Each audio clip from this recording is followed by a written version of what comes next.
अगर आपको लगता है सी प्रोग्रामिंग डिफ़िकल्ट है तो चलिए एक सिंपल प्रोग्राम से स्टार्ट करते हैं। आज हम यूज़र से नंबर्स लेंगे और उसका एडिशन करेंगे।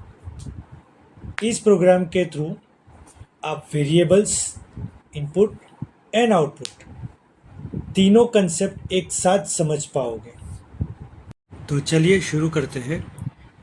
हमारा प्रॉब्लम स्टेटमेंट है write a program to find the addition of two numbers using user input. इस प्रोग्राम के थ्रू हम वेरिएबल्स, इनपुट और आउटपुट तीनों कंसेप्ट रिवाइज करेंगे।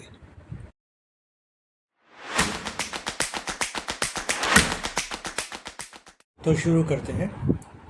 सबसे पहले मैंने टर्बो सी ओपन कर लिया है, उसके बाद फाइल में जाके मैंने न्यू कर दिया तो मुझे ये फाइल मिल गई।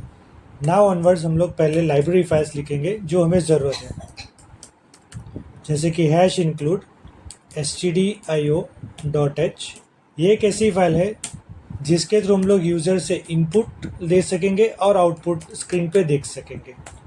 दूसरी एक फाइल में इंक्लूड करवा रहा हूँ अभी conio.h, या तो आप बोल सकते हो conio.h, जिसके थ्रू हम लोग जो स्पेशल फंक्शंस यूज़ करने वाले हैं, जैसे कि getch एंड clr_scr, ये फंक्शंस के लिए हमें ज़रूरत पड़ेगी।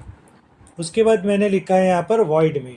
void main एक शुरुआत का एक फंक्शन है जहाँ से प्रोग्रामिंग यानी कि हमारा जो सी प्रोग्राम है उसकी शुरुआत होती है, और हर एक सी प्रोग्राम के अंदर सिर्फ और सिर्फ एक void main यानी कि मेन फंक्शन जो है जिसका यूज़ होता है। यहाँ पर void जो है वो एक कीवर्ड है जिसका यूज़ मैं आपको लेटर ऑन एक्सप्लेन करूँगा।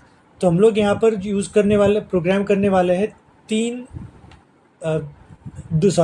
दो वेरिएबल का यूज़ करके एडिशन परफॉर्म करना है। तो सबसे पहले हमें डिसाइड करना होगा कि हमें डेटा टाइप कौन सी लेनी है।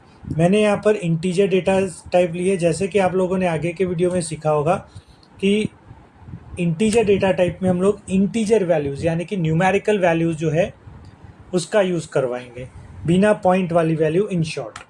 तो मैंने यहाँ पर 3 वेरिएबल्स यूज़ कर लिए, क्योंकि एक वेरिएबल में मैं ए के अंदर में एक वैल्यू स्टोर करवाऊँगा, बी के अंदर एक वैल्यू स्टोर करवाऊँगा, और जो कैलकुलेशन परफॉर्म करूँगा यानी कि हमारा जो लॉजिक है वो लॉजिक हो जाएगा सी के अंदर स्टोर।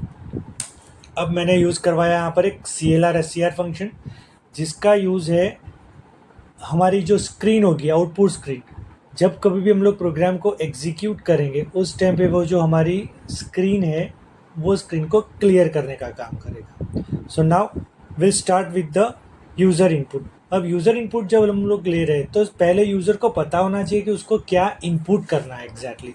तो उसके लिए हम एक printf फंक्शन का यूज़ कर रहे हैं जो आपको ऑलरेडी पता है, printf, और उसके अंदर /n यानी कि न्यू लाइन के अंदर यूज़र को वैल्यू इनपुट करवाएगा और एक मैसेज प्रिंट करवा देंगे, जैसे एंटर वैल्यू ऑफ ए। आप कोई भी वैल्यू इनपुट करवा सकते हो, कोई भी मैसेज इन शॉर्ट आप दे सकते हो।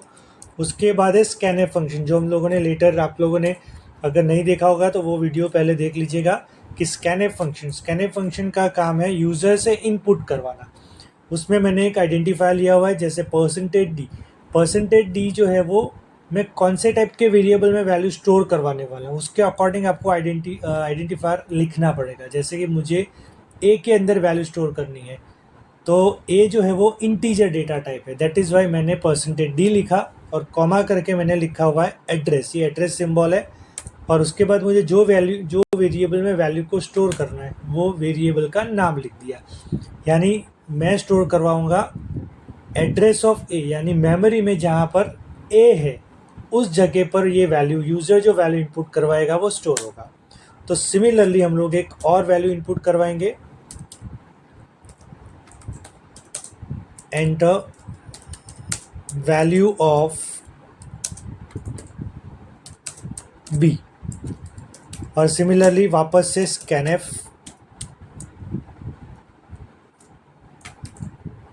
%d and address of B. तो व्हाट दैट मीन्स कि हम लोग वापस से नई दूसरी वैल्यू इनपुट करवाएंगे और वो स्टोर करवाएंगे बी नाम के वेरिएबल में। सो जब कभी भी हम लोग रन करवाएंगे प्रोग्राम, तो यूज़र से दो वैल्यू हम लोग इनपुट करवाएंगे, और वो दोनों वैल्यू, पहली वैल्यू जो होगी वो ए के अंदर स्टोर होगी और दूसरी वैल्यू होगी वो बी के अंदर स्टोर होगी।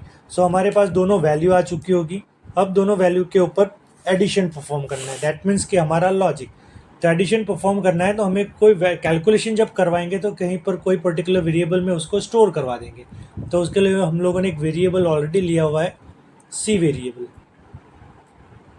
तो यहाँ पर हम लोग लेते हैं c equals to a plus b, normal expression c equals to a plus b. Addition होगा, यूज़र जो कोई भी वैल्यू डालेगा वो ए के अंदर और बी के अंदर स्टोर होगी, और वो वैल्यू स्टोर हो जाएगी सी के अंदर। नाउ सी में जो वैल्यू स्टोर हुई है वो वैल्यू हम लोग प्रिंट करवा देंगे। तो प्रिंट करवाने के लिए भी आप एक मैसेज डाल सकते हो ताकि यूज़र को पता चले कि क्या आउटपुट मिला है। तो मैंने डाल दिया यहाँ पर जैसे कि एडिशन इज़, आप चाहे तो आंसर इज़, ऐसे कुछ भी मैसेज डाल सकते हो।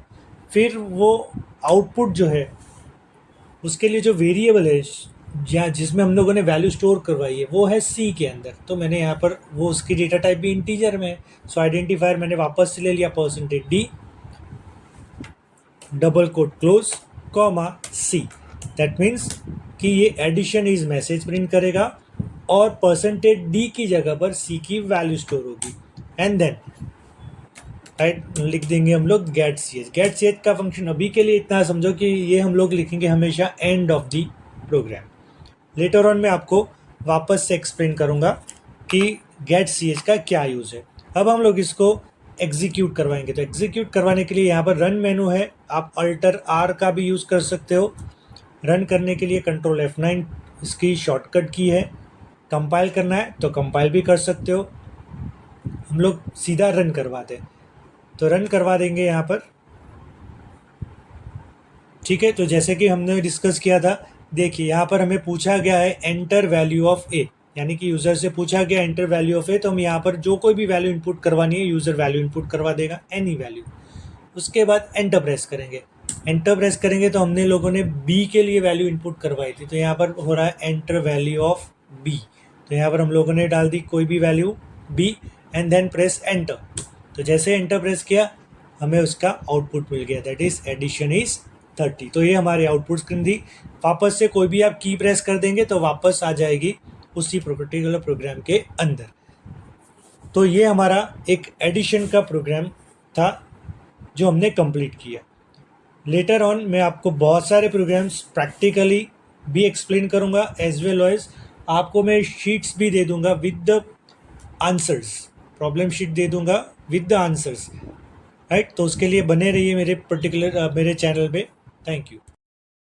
तो आज हमने देखा कि कैसे हम यूजर से इनपुट ले सकते हैं, एडिशन परफॉर्म कर सकते हैं और आउटपुट डिस्प्ले कर सकते हैं। आप इसे प्रैक्टिस करें। अगर वीडियो पसंद आया हो तो लाइक और सब्सक्राइब जरूर करें।